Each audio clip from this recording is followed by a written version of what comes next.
ఈరోజు నాకు ఇష్టమైన రెసిపీ చేసి చూపించమని శారదాంబ గారు మనకి పోస్ట్ కార్డ్ రాశారు. మరి అదేం రెసిపీయో తెలుసా?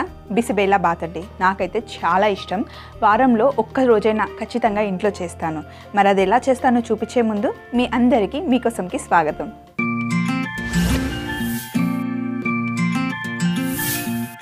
మరి శారదాంబ గారు పోస్ట్ కార్డ్లో ఏం రాశారో చూద్దాం. నమస్తే మీకోసం. నమస్తే అండి. మీ కుకింగ్ స్టైల్ అంటే నాకు చాలా ఇష్టం. నా పేరు శారదాంబ. స్కూల్ టీచర్ని. మా వారి పేరు ప్రభాకర శాస్త్రి. ఇంటర్ కాలేజ్లో లెక్చరర్గా పనిచేస్తున్నారు. మాకు 2 పిల్లలు. రోజు ఉదయం 8 గంటల వరకు బాక్స్ పెట్టి స్కూల్కి రెడీ చేసి పంపించాలి. అదో పెద్ద యజ్ఞం. కానీ కూర విడిగా అన్నం విడిగా పెట్టి పంపిస్తే సరిగ్గా తినడం లేదని రోజు పులిహోర లేదా కిచిడి, ఒకరోజు టమాటో రైస్ చేసి పంపిస్తాను. అయితే బిసిబేలా బాత్ కూడా ఎలా చేయాలో నాకు చెప్పండి. చాలాసార్లు బయట తిన్నాను కానీ ఎలా చేయాలో తనకు తెలియదని శారదాంబ గారు అడుగుతున్నారు. శారదాంబ గారు, ఎంత మాట అండి, మీరు అడగాలే కానీ నేను చేయకుండా ఉంటానా? తప్పకుండా. నాకు కూడా చాలా ఇష్టం అండి. బిసిబేలా బాత్ అంటే చాలా ఇష్టం. ఇందాక చెప్పాను కదా, వారంలో ఒక్క రోజైనా చేసి పెడతాను. పిల్లలు కూడా ఇష్టంగా తింటారు. ఇంకా ముఖ్యంగా చెప్పుకోవాల్సింది ఏంటంటే అందులో మనం అన్ని రకాల వెజిటేబుల్స్ వేస్తాం కదా, చాలా మంచిది కూడా. అండ్ మళ్ళీ పక్కన కర్రీ పెట్టుకోవాల్సిన అవసరం కూడా లేకుండా ఒకటేసారి బౌల్లో వేసుకొని హ్యాపీగా తినొచ్చు. బిసిబేలా బాత్ ఎప్పుడు వేడిగా ఉన్నప్పుడు ఎంత టేస్టీగా ఉంటుందో చల్లగా అయిపోయిన తర్వాత కూడా అంతే టేస్టీగా ఉంటుంది. వేడిగా ఉన్నప్పుడు తినొచ్చు, డబ్బాలో పెట్టుకొని లంచ్ బాక్స్కి అయినా కూడా బాగుంటుంది. అయితే ముందుగానే అన్ని కూరగాయలు కట్ చేసి పెట్టుకున్నాను నేను.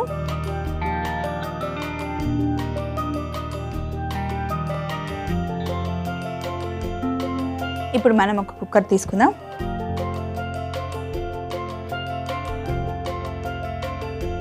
స్టవ్ ఆన్ చేసుకొని ఇందులో ములక్కాయలు, అలాగే గుమ్మడికాయ ముక్కలు,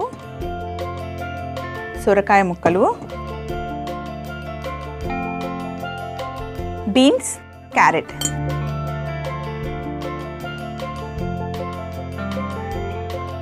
టమాటాలు,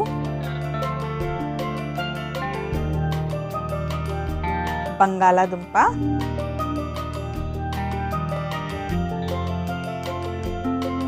అలాగే ముందుగానే కడిగి నానబెట్టుకున్న 1 కప్పు బియ్యం,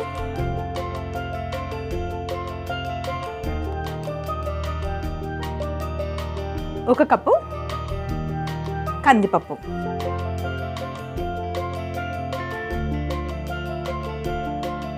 అలాగే కొన్ని పల్లీలు కూడా వేసుకోవాలి ఇందులో.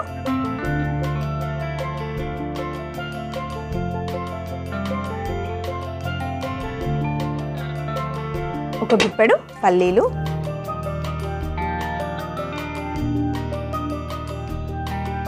వెజిటేబుల్స్, బియ్యం, పప్పు అన్నీ మునిగే వరకు మనం నీళ్లు పోసుకోవాలి.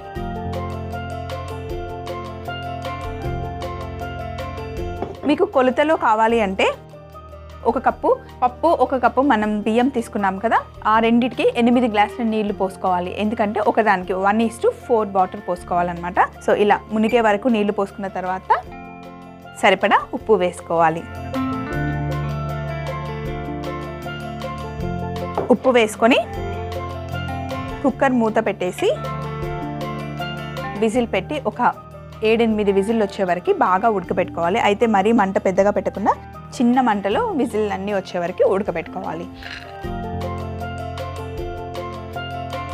కుక్కర్ విజిల్ వచ్చేసరికి మనం బిసిబేలా బాత్కి కావాల్సిన మసాలా చేసేసుకుందాం. ఒక ప్యాన్ తీసుకొని ప్యాన్ పెట్టుకొని ఇందులో కొంచెం నూనె వేసుకోవాలి.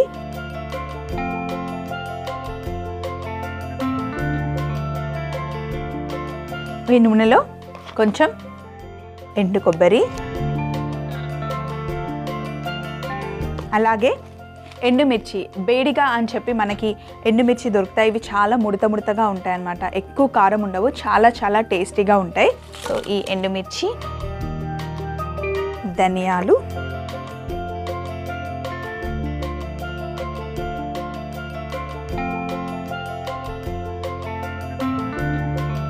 ఒక దాల్చిన చెక్క, చిన్న మరాఠీ మొగ్గ, ఒక 5-6 లవంగాలు.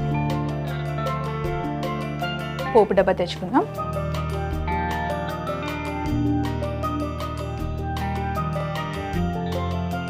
కొంచెం శనగపప్పు, అలాగే మినప్పప్పు,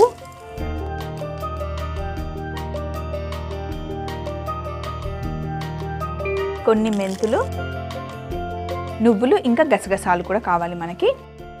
గసగసాలు ఇక్కడ ఉన్నాయి, నువ్వులు ఇక్కడ ఉంటాయి.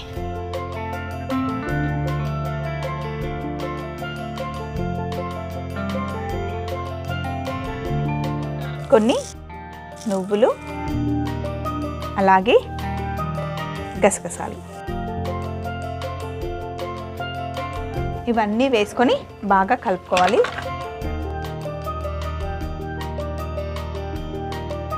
ఇవన్నీ వేయించుకునేటప్పుడే ఇందులో మనం బిర్యానీ ఆకు కూడా వేసుకోవాలి. వెళ్ళి బిర్యానీ ఆకు తెచ్చుకుందాం.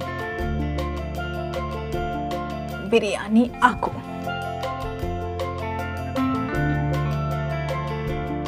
ఒక 2 బిర్యానీ ఆకులు ఇందులో వేసుకోవాలి. వీటిని కూడా కొంచెం వేయించుకోవాలి. ఇవి వేగేలోపు నేను ఇవన్నీ వెనకాల పెట్టేసుకుంటా.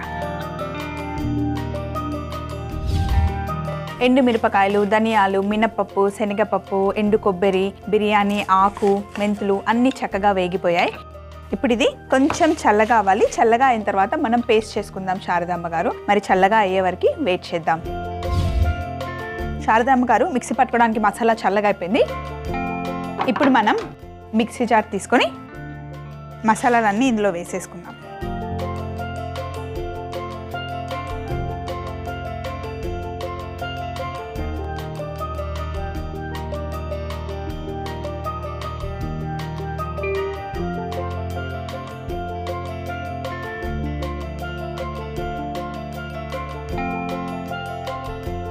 ఇప్పుడు మనం దీన్ని మిక్సీ పట్టుకోవాలి. మంచి మసాలా గుమగుమ వస్తుంది. మసాలాని కాసేపు ఇక్కడ పెట్టేద్దాం. నేను కుక్కర్ని కూడా ఆఫ్ చేసి పెట్టుకున్నాను. ఒక 8 విజిల్లు అయ్యాయి. ఇది కొంచెం చల్లగా అవ్వాలి.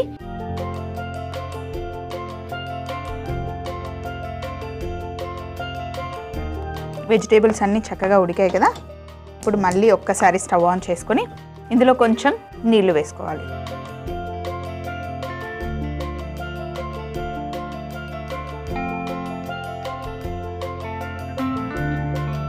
కుక్కర్లో ఫుల్గా నిండిపోయింది కదా, మనం వేరే గిన్నెలోకి షిఫ్ట్ చేసుకుందాం.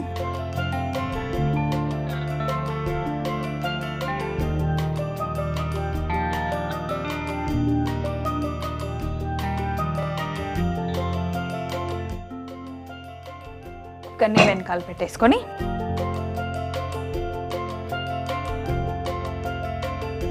ఇప్పుడు ఇందులో మనం మిక్సీ పట్టుకున్న మసాలా,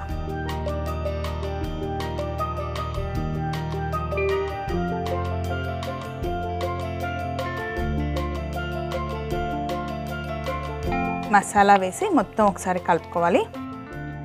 అలాగే ఇంకొక స్టవ్ మీద కడాయి కూడా పెట్టుకుందాం.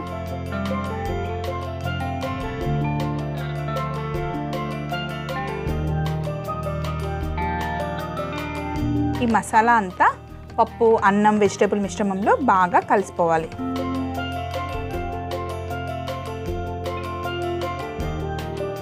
అలాగే ఇప్పుడు బాండిలో నెయ్యి,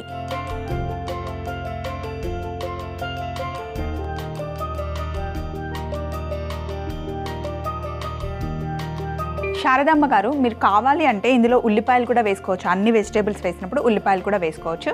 ఒకవేళ ఉల్లిపాయలు వేయకపోతే మీరు నైవేద్యం కూడా పెట్టేయచ్చు. ఎందుకంటే ఉల్లిపాయలు వేస్తే మనం జనరల్గా నైవేద్యం పెట్టాం కదా. ఉల్లిపాయలు వేస్తే కనుక తాలింపులో ఇంగువ వేయకండి. ఉల్లిపాయలు వేయకపోతే ఇంగువ వేసుకోవచ్చు. నెయ్యిలో జీడిపప్పు ఎక్కువగా వేసుకొని తాలింపు చేసుకుంటే చాలా బాగుంటుందండి. ఇప్పుడు నేను కూడా జీడిపప్పు ఎక్కువగా వేసి తాలింపు చేస్తాను.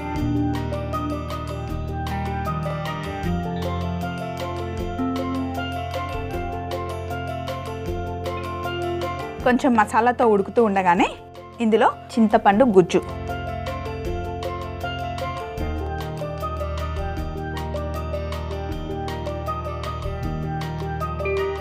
ఇంకా నెయ్యితో తాలింపు వేసిన తర్వాత అసలు గుమగుమలాడిపోతుంది కిచెన్ అంతా. నెయ్యి వేడిగా అయింది శారదాంబ గారు. ఇప్పుడు మనం తాలింపు చేసుకుందాం. తాలింపు డబ్బా తీసుకొని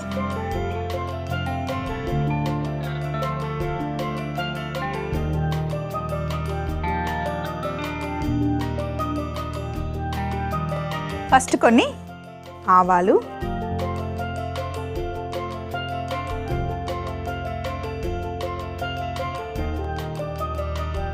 కొంచెం మినపప్పు, అలాగే ఎండుమిరపకాయలు,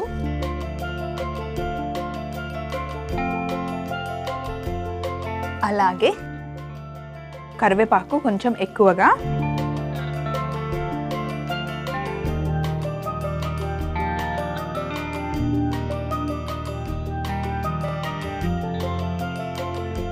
ఎండుమిరపకాయలు కరివేపాకు కొంచెం వేగిన తర్వాత ఇందులో ఇప్పుడు మనం జీడిపప్పు వేసుకుందాం.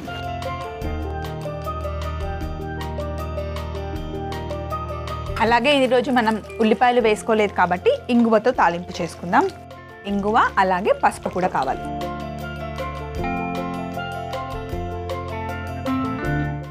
ఇంగువ, పసుపు.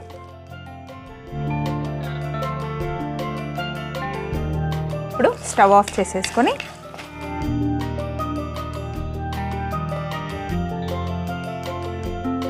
తాలింపుని ఇందులోకి షిఫ్ట్ చేసుకుందాం.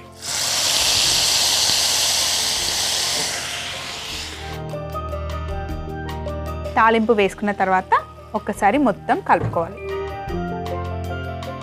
మొత్తం కలుపుకున్న తర్వాత స్టవ్ ఆఫ్ చేసేసుకుందాం. శారదాంబ గారు, దీన్ని బౌల్లోకి వడ్డించుకునే ముందు కిచెన్ ఒక్కసారి క్లీన్ చేసేసుకుంటానండి.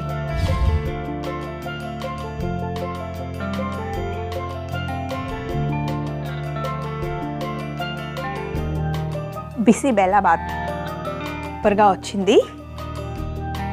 ఒక్కసారి మళ్ళీ కలుపుకొని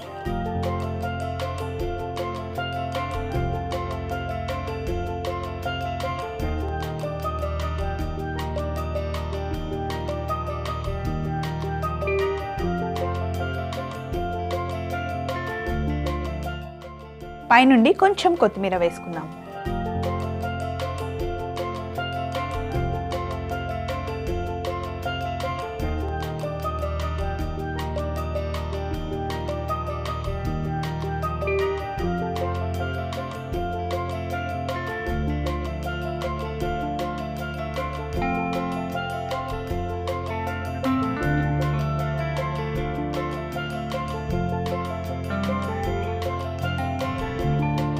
శారదాంబ గారు, మీరు అడిగినట్టుగానే బిసిబెల్లాబాత్ రెడీ అయిపోయింది. చాలా చాలా టేస్టీగా ఉంటుందండి.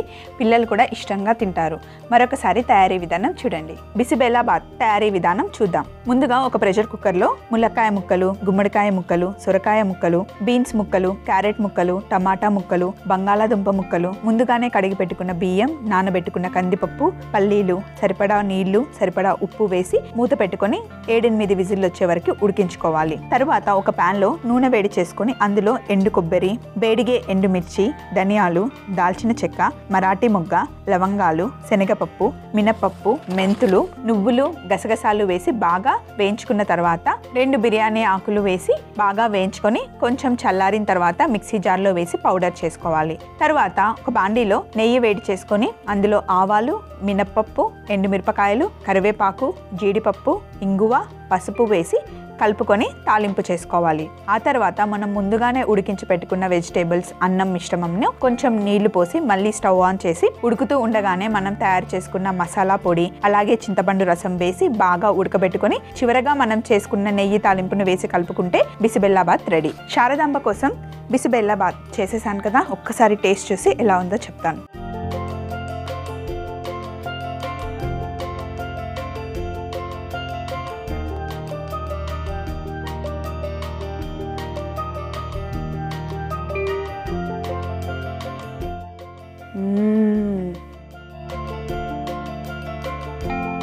పులుపు, పప్పు, అన్నం అసలు అన్నీ పర్ఫెక్ట్గా సరిపోయాయి. ఇంత కూరగాయలు అన్నీ ఉన్నాయి కదా, అన్నిటి రుచి కలిసి చాలా కమ్మగా ఉంది. శారదమ్మ గారు, థ్యాంక్ యూ సో మచ్ అండి. మీ పేరు చెప్పుకొని మళ్ళీ నేను బిసిబెల్లాబాత్ని ఈరోజు నేను ఎంజాయ్ చేయబోతున్నాను. మీరు కూడా రెసిపీ చూసారు కదా, తప్పకుండా ఇంట్లో ట్రై చేయండి. సో కాసేపు దీన్ని పక్కన పెట్టేసి నెక్స్ట్ లెటర్ ఎవరు రాశారో చూద్దాం. హాయ్, మీకోసం. నా పేరు భార్గవి, రాజమండ్రి నుండి రాస్తున్నాను. హలో భార్గవి గారు, మా ఆయన వాళ్ళ బాస్ని నెక్స్ట్ సండే ఇంటికి లంచ్కి ఇన్వైట్ చేస్తున్నారు. వాళ్ళ బాస్ పంజాబీ, వెజిటేరియన్ అట. నువ్వు చేసే వంటల మీదే నా ప్రమోషన్ డిపెండ్ అయి ఉంది అని చెప్పి మా ఆయన రోజు నా చెవిలో జూరీగా లాగా గుయ్యం అంటున్నారు. నాకు కాన్ఫిడెంట్ ఉన్న 4-5 సౌత్ ఇండియన్ వంటలు ప్లాన్ చేశాను. ఓ నార్త్ ఇండియన్ వంట చేసి పెడితే సేఫ్ సైడ్ ఉంటుందనిపించింది. ఆలూ మటర్ పంజాబ్లో ఫేమస్ డిష్ అని విన్నాను. అది కూడా ఎలా ప్రిపేర్ చేయాలో చూపిస్తే నా మెనూలో యాడ్ చేసుకుంటాను అని అడుగుతున్నారు భార్గవి గారు. భార్గవి గారు, ఏం టెన్షన్ పడకండి. ఆలూ మటర్ నేను చాలా బాగా చేస్తాను. మీరు నన్ను ఫాలో అవ్వండి. ఎలా చేయాలో చూసి నేర్చుకొని మీ ఆయన వాళ్ళ బాస్ వచ్చినప్పుడు తప్పకుండా వండి పెట్టండి. దానికి ముందుగా బంగాళదుంపల్ని నేను కట్ చేసి పెట్టుకున్నాను, కొంచెం చిన్న చిన్న ముక్కలుగా. అలాగే సన్నగా తరిగిన ఉల్లిపాయలు, మనం ఇక్కడ బఠానీ అంటాం, వాళ్ళు మటర్ అంటారు.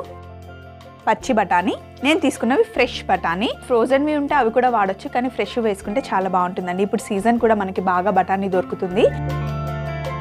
అలాగే పచ్చిమిర్చి కూడా కావాలి. ఫస్ట్ ఒక పెద్ద కడాయి పెట్టుకొని బంగాళదుంపల్ని డీప్ ఫ్రై చేసుకోవడానికి కొంచెం ఆయిల్ వేసుకోవాలి.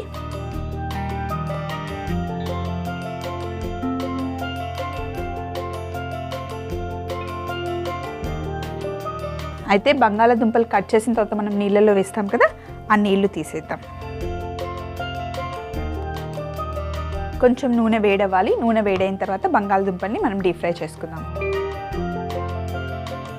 భార్గవి గారు, నూనె వేడైంది. ఇప్పుడు మనం తరిగి పెట్టుకున్న బంగాళదుంప ముక్కల్ని ఇందులో వేసుకోవాలి.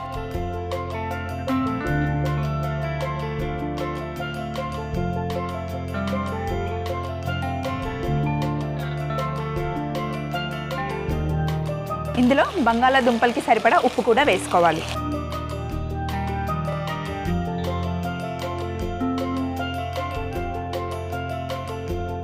కొంచెం బ్రౌన్ కలర్ వచ్చే వరకు ఫ్రై చేసుకోవాలి. అయితే మూత పెట్టేస్తే తొందరగా ఫ్రై అయిపోతాయి.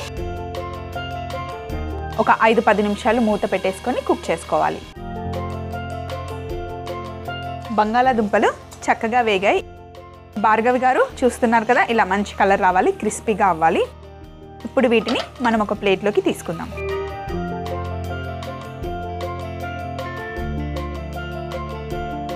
బంగాళదుంపని కట్ చేసుకునేటప్పుడు ఇలా అన్నీ ఒకే షేప్లో వస్తే బాగుంటుందండి. ఒకటి పెద్దగా ఒకటి చిన్నగా కాకుండా మీరు ట్రై చేయండి. అన్నీ ఒకే సైజులో ఉంటే కనుక చూడడానికి బాగుంటుంది.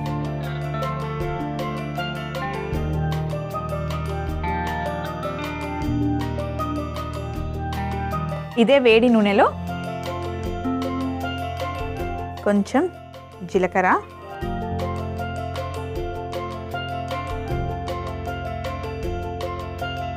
అలాగే సన్నగా తరుక్కున్న ఉల్లిపాయలు,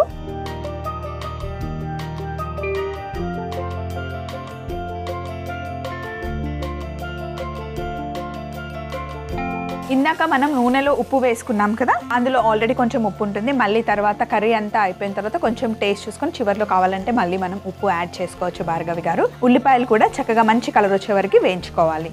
ఉల్లిపాయలు వేగే లోపల మనం టమాటాని కట్ చేసుకుందాం.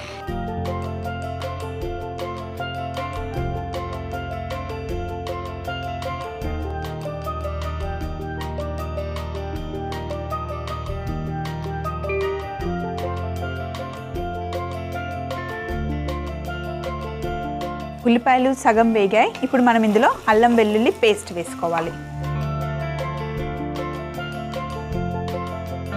కొంచెం జింజర్ గార్లిక్ పేస్ట్ వేసి ఆ పచ్చి వాసన పోయే వరకు ఫ్రై చేసుకోవాలి.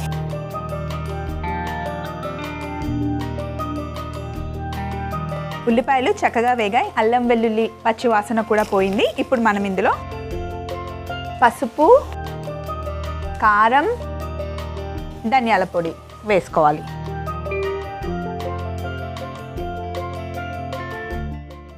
పసుపు,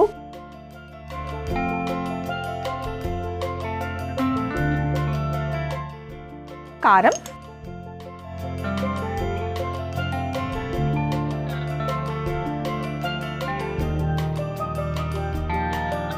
ధనియాల పొడి అన్నీ ఇందులో వేసేసుకొని ఒక్కసారి కలపాలి. అలాగే పొడుగా కట్ చేసుకున్న పచ్చిమిర్చి, ఇందాక కట్ చేసి పెట్టుకున్న టమాటా ముక్కలు కూడా వేసేసుకుందాం.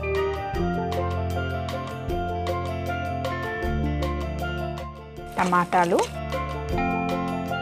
అలాగే పచ్చి బఠానీ.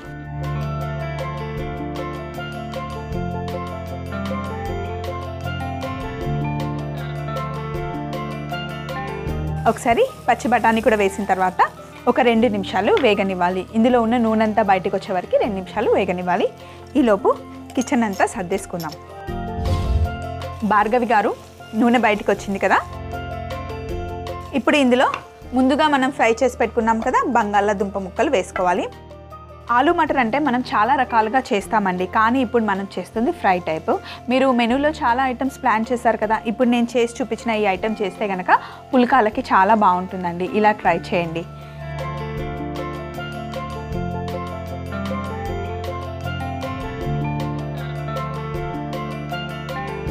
ఇప్పుడు ఒక్కసారి ఉప్పుని టేస్ట్ చూసుకొని కావాలంటే కొంచెం ఉప్పు యాడ్ చేసుకోవచ్చు.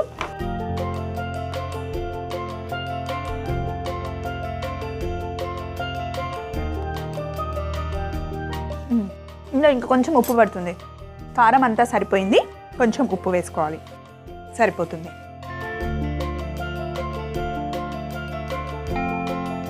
భార్గవి గారు, మీరు అడిగినట్టు ఆలు మటర్ రెడీ అయిపోయింది. ఇది మనం పరాటాలు చేసుకున్న, చపాతీలు చేసుకున్న, ఆలు ఫ్రై అన్న అలా చేసుకొని వెళ్తూ ఉంటాం కదా, కానీ తొందరగా పాడవుతుంది.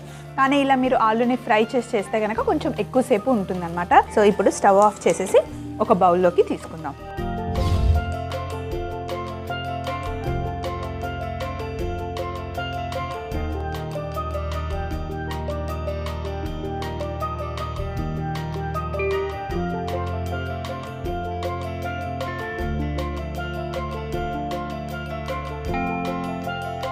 పైనుండి కొంచెం కొత్తిమీర వేసుకుందాం.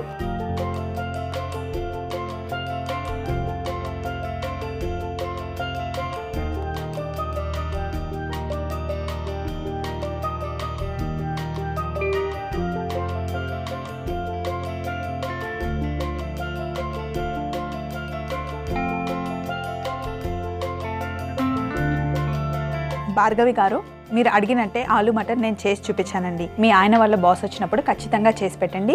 భార్గవి గారు అడిగినట్టు ఆలు మటర్ మీరు కూడా చూసారు కదా, మరొకసారి తయారీ విధానం చూడండి. ఆలు మటర్ తయారీ విధానం చూద్దాం. ముందుగా ఒక కడాయిలో నూనె వేడి చేసుకొని అందులో ముందుగా కట్ చేసి పెట్టుకున్న బంగాళాదుంపల్ని కొంచెం ఉప్పు వేసి మూత పెట్టుకొని బ్రౌన్ కలర్ వచ్చే వరకు వేయించుకొని ఒక ప్లేట్లోకి తీసి పక్కన పెట్టుకోవాలి. తర్వాత అదే వేడి నూనెలో కొంచెం జీలకర్ర, సన్నగా తరిగిన ఉల్లిపాయ ముక్కలు, అల్లం వెల్లుల్లి పేస్ట్, పసుపు, కారం, ధనియాల పొడి, పచ్చిమిర్చి, కట్ చేసి పెట్టుకున్న టమాటా ముక్కలు, పచ్చి బఠానీ వేసి బాగా కలుపుకోవాలి. తరువాత అందులో ముందుగా వేయించి పెట్టుకున్న బంగాళాదుంప ముక్కలు, సరిపడా ఉప్పు వేసి బాగా కలుపుకుంటే ఆలు మటర్ రెడీ. ఇప్పుడు ముందుగా మనం చేసి పెట్టుకున్న శారదాంబ గారు అడిగిన బిసిబెల్లాబాత్